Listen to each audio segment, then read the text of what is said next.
ଜଗତରେ। ବାସ୍ତବରେ ସୁନାର ଦେଶ ଆମ ଭାରତ। କାଶ୍ମୀର ଠାରୁ କନ୍ୟାକୁମାରୀ ପର୍ଯ୍ୟନ୍ତ ପରିବ୍ୟାପ୍ତ, ଯେଉଁଠି ସୌନ୍ଦର୍ଯ୍ୟର ଗନ୍ତାଘର, ଦେବଭୂମି, ପୁଣ୍ୟଭୂମି, ତ୍ୟାଗଭୂମି ରୂପେ ସାରା ବିଶ୍ୱରେ ପରିଚିତ।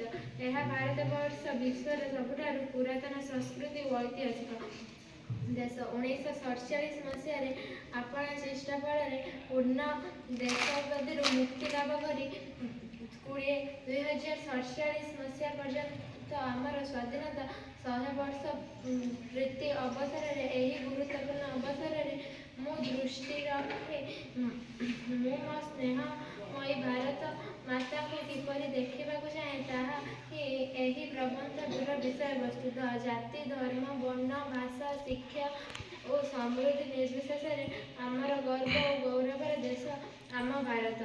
ହିନ୍ଦୁ ମୁସଲମାନ ସମସ୍ତେ ଭାଇ ଭାଇ, ଏହି ମୂଳ ମନ୍ତ୍ର ଦୃଷ୍ଟି ରଖି ଅନ୍ୟ ସବୁ ଗୁରୁତ୍ୱପୂର୍ଣ୍ଣ ଦିଗଗୁଡ଼ିକୁ ମୁଁ ଆଲୋଚନା କରୁଛି।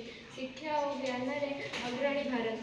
ମୋର ସ୍ୱପ୍ନ ଭାରତ 2047ରେ ଏମିତି ହେବା ଉଚିତ, ଯେଉଁଠି ସମସ୍ତ ଶିଶୁ ବାଧ୍ୟତାମୂଳକ ଶିକ୍ଷା ଅଧିକାର ଗ୍ରହଣ କରିବେ। ଗ୍ରାମ ଓ ସହର ମଧ୍ୟରେ ଶିକ୍ଷାର ତାରତମ୍ୟ ଦୂର ହୋଇଯିବ। ଶିକ୍ଷା କେବଳ ପାଠ୍ୟପୁସ୍ତକ ଧ୍ୟାନ କରି ନୁହେଁ, ବରଂ ଜୀବନ ଦକ୍ଷତା, ନୈତିକ ମୂଲ୍ୟବୋଧକୁ ଓ ବୈଜ୍ଞାନିକ ଚିନ୍ତାଧାରାକୁ ଉକ୍ତି କରିବ। ଉତ୍ତମ ସ୍ୱାସ୍ଥ୍ୟ ଓ ପରିଚ୍ଛନ୍ନତା। ମୋ ଭାରତ 2047ରେ ସ୍ୱାସ୍ଥ୍ୟ ସେବା ସମସ୍ତ ପାଇଁ ସହରରେ ଉପଲବ୍ଧ ହେବ। ଗ୍ରାମଠାରୁ ସହର ପର୍ଯ୍ୟନ୍ତ ଉନ୍ନତ ଓ ଦକ୍ଷ ଶିକ୍ଷା ପ୍ରଣାଳୀ ଉପଲବ୍ଧ ହେବ।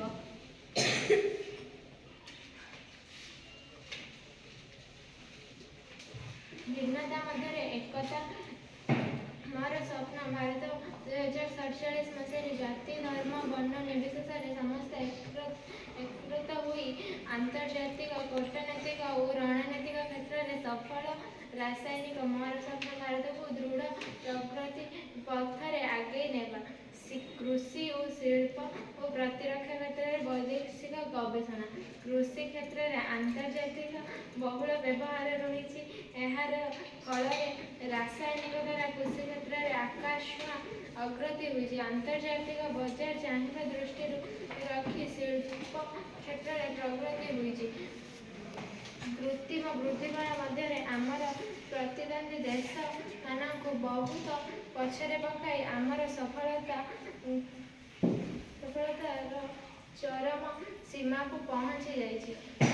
ପରିବେଶ ସୁରକ୍ଷା ଓ ପରିବେଶ ଉନ୍ନତି। ମୋର ସ୍ୱପ୍ନ ଭାରତ 2047ରେ ପରିବେଶର ସୁରକ୍ଷା ଆମର ସଚେତନ ନାଗରିକ ଗୁରୁ ଦାୟିତ୍ୱ ନେଇ ଏକ ଜଳବାୟୁ ଆଧାରିତ ସବୁଜ ଶୃଙ୍ଖଳିତ ପୃଥିବୀ ଗଠନ ସହାୟକ ହେବାରେ ବୃକ୍ଷ ରୋପଣ, ପ୍ଲାଷ୍ଟିକ ବ୍ୟବହାର ନିଷେଧ, ପୁନଃଚକ୍ରଣ, ପ୍ରାକୃତିକ ଓ ସୌରଶକ୍ତି ମୁକ୍ତି ବହୁଳ ବ୍ୟବହାର, ପୃଥିବୀରେ ପ୍ରଦୂଷଣ ମୁକ୍ତ ଓ ସବୁଜିମା କରିବ। ଏହା ହେଉଛି ଆମମାନଙ୍କର ଦୃଢ଼ ମନୋବଳ ଓ ଦୃଢ଼ ଇଚ୍ଛାଶକ୍ତିର ପ୍ରତୀକ। ନାରୀ ଓ ପୁରୁଷ ମଧ୍ୟରେ ସାବଧାନତା।